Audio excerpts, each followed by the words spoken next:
So again, hi man, it's a pleasure to see you again after like 100 years because it's yeah, It feels like 100 years time at least. flies, you know. Yeah. Because we were on tour together. I'm gonna say it to all the people. We were on tour with Masterplan in 2013 with my band. It was called Yeah, the yeah, yeah. Tour, and it's 8 years ago already. You know, it's unbelievable Yeah. to me. Okay, Yeah, so the last 2 years has been a vacuum anyway, so yeah, and so it's like we were somehow, you know, just sleeping, and yeah. now we are slowly starting to wake up again. So, man, how have you spent the COVID days? What have you done during these 2 years? Actually, I've been, of course, not doing much live shows, but I've been doing some, what do you call it, stream shows, and Mhm. also I've been able to doing some car racing. I've been doing that when I was younger, but there was some time, so I competed 2 years now in a Swedish series for cars, and it has been fun. But I guess next year it's no time for that. Just Okay. more music again, and I also started up with an album in my own name, a solo album, because there was nothing else to do. So, and it's more or less ready, so it's going to be released in February. So it's I've been busy anyway. So Cool, that's great. So I read somewhere that you started as a guitar player and then the bass player. So you know, it's quite interesting because so how did it happen that you switched from the bass guitar to vocals? You know, because you're well known as a singer and not really as a bass player now. So what happened? What was the start of your singing? yeah, and that's hard. I mean, really, from the beginning I played bass in a local band, and we never had any singers. And when we had a singer, they never showed up. You know how singers are. Yes, I'm a singer, so I know. So anyway, it ended up with us taking a new bass player, and I started to sing instead because I did all the backing vocals and stuff. So it, yeah, but it didn't last for long. And then I tried to make some more out of my voice, and I contacted actually Olaf Lenk from Advance to buy a song from him, so I could, because I liked Advance, so I wanted to buy a song from him so I can record it and then send it out as a promotion for myself. But it ended up with him buying me a flight ticket instead, so, and invited me to his studio. So I did, I don't know now, 4 or 5 albums with him, four albums. So. Yeah, I didn't know this story because that was the first place where I like recognized you. You know, it was like Facing Your Enemy, I think, the video. Facing Your Enemy of Advance. And I liked it. It was like, wow, you know, this crispy, you know, voice you have. And so that was the first time I saw you there. Yeah, okay. So that was just a crazy thing. I mean, asking to buy a song as a novice, I didn't record anything before. I hadn't done anything. So all of a sudden, why don't you sing on the next album? What? But you just had to. I just went there, did the album, and of course, since then I've learned thousands of things. I mean, it's now, how many years is it? I mean, it's 2007 since I did the album, so yeah, almost around 15 years or something like that. 14, yeah. So time flies. Yeah, really heavily. And then, because of course we met for the first time when you were already in Masterplan. So how was the story there? Because I know that Roland had some problems with Jorn, you know, and etc. They weren't really happy with Mike DiMeo's performances, etc. So how have you become in touch with Roland? Or what was the story of you starting to sing Masterplan? I'm not really sure because it's so long time ago. But it started out already, I guess, with. When I got the job in Advance, it was time for them to change singer to Mike DiMeo. But during that process, they also talked about me, I guess, because then we had the same record label. But since I just got the job in Advance, then AFM somehow contacted. So there was some contact already then. Okay. And mail, and then I didn't hear anything, and then Mike DiMeo came, and then Jorn came back, so then everything was back to normal, so to say. But then one day when I was sitting down eating food in the evening, Roland called. I didn't believe it was Roland. I thought someone was playing a joke with me, but somehow he got my number and called me and asked if I were interested in joining Masterplan. So and he already made up his mind, I guess, because he didn't force me to do any auditions or anything, but I wanted to do an audition. So he sent me some songs and I recorded them and sent them back, just for I mean, yeah, I wanted to do it the proper way. Just to make sure that it really fits. No. Yeah, you never know. I mean, it's one thing to call somebody up and say, hey, do you want to sing in my band? And then when you come over, it doesn't work. But so he sent me a couple of songs and I tried them out and then we decided. So it was nice. Just try to keep your heart alive, and no one will ever know. Showing me a sign, there will always be time. And hiding from the night, you will surely survive. Just keep your dream alive.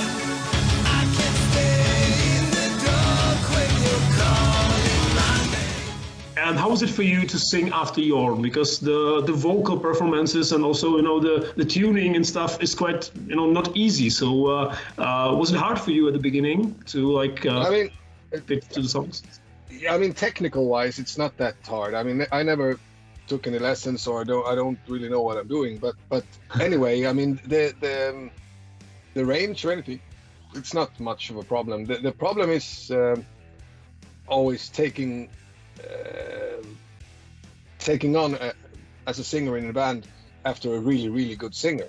And that also was a concern that I wanted to think about, because I told Roland I want to think if this is, because it can easily just kill you as a singer, because if you don't do it okay, then people will just write you down from the beginning. It doesn't matter how good you are. If you're not as good as the old singer or accepted, then it's not good. So, but he just told me that Jorn is there's no, what do you call it?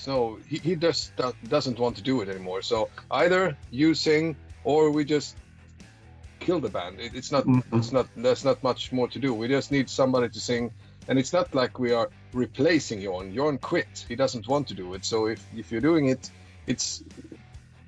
we're not kicking him out and taking a new singer. Yeah. He's already out. So it's yeah. So I said, okay, I'll give it a try. Yeah, so the fans had to respect it, because it was like Jorn's decision. Yeah, it wasn't like Jorn was kicked out because they took in another singer. It was the other way around. He already quit and made clear that he didn't want to rejoin a third time, or what do you call it? He already joined. Came back after Mike DiMeo, so then he was finished. So. Okay, and so what are the plans of Masterplan now? Because I am in touch with Roland as well, and he was, we were talking about the new album and the ideas he already has. But what is the process now, or in which state of the process you are right now? Actually, I didn't meet the guys for 18, 19 months until last week. We were in Paris, 2 weekends ago. We were playing a show in Paris, outside Paris, and then we talked about it, because they have been recorded stuff, and Kevin have been recording drums for it, for 15, 16, 17 songs, and now they're just going to choose which one they're going to go for. But they haven't played anything to me, so I'm not... Okay. I haven't heard one note yet, so, and neither has anybody else. It's just Roland and Kevin that has been experimenting with the drums and sound, getting back to the old drum sound, I guess, so I'm really, really looking forward to hear the songs and start working on them. And it should be this winter. I mean, we should have started before the summer, but then Roland had to move to another house and build the studio up again. So after that, now he has more time to start working on the album. So hopefully we can finish it in the beginning of next year somehow. So before next summer at least.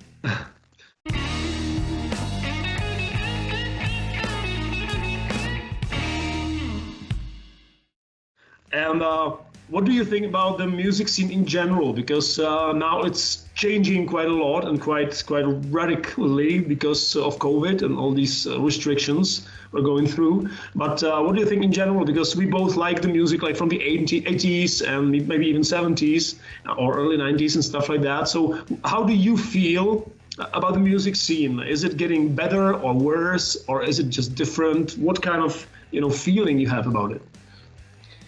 I mean, when I started, it was already over.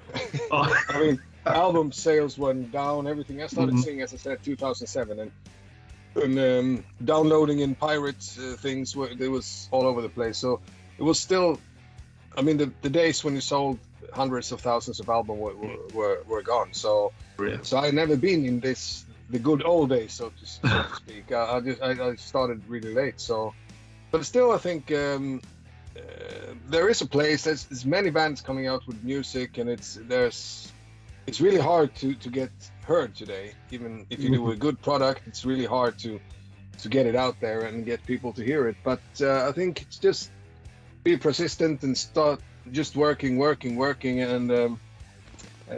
putting out new stuff. And I mean, the old bands are still playing. A lot of bands play, and tons of people coming to festivals if they can now after the COVID. Just looking at and watching old bands again. I mean, from the 80s, 90s. So it's from my point of view, I like it right now because I get to do music that sounds like 80s stuff with a lot of keyboards and nice guitars, and also can do a bit tougher things with Masterplan. That keeps their own track. I mean, we're gonna keep the same kind of sound we had because there's no point of changing a whole concept. I mean, it works. It was good. So I think it's just keep on doing what you want and get more and more followers today. And it's so hard to know where to get the what do you call it? Get the followers from, because there are so many different platforms, and Sure. it's Yeah. almost impossible. But I mean, Facebook is for us a bit older. I guess the young people have abandoned it already, teenagers at least. I But know. on the Yeah. other hand, the music we play are not for the teenagers normally. It's for people in our own age. So it's I think it works pretty well. I'm happy. I can go out and play a lot of shows every year and do a couple of albums and have some fun. Walk into the fire, and we walk into the night of no return. I walk into the fire, I cry out for the love where I will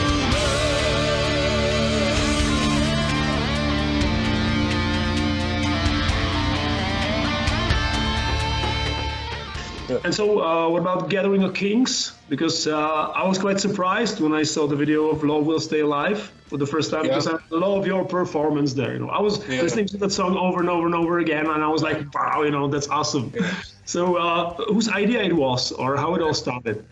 No, it's actually there's a Swedish magazine called Rocknytt, Rock News, Rocknytt in Swedish, and the founder of that one, he really liked like Phenomena and all these kind of projects that were in the 80s. So he wanted to create some kind of project. It doesn't have to sound like Phenomena, but he wanted it to be like an 80s kind of project with different singers and musicians and stuff. So they contacted me I started to work with them 2 years before the first album with ideas and stuff. And the main songwriter is the guitarist Victor.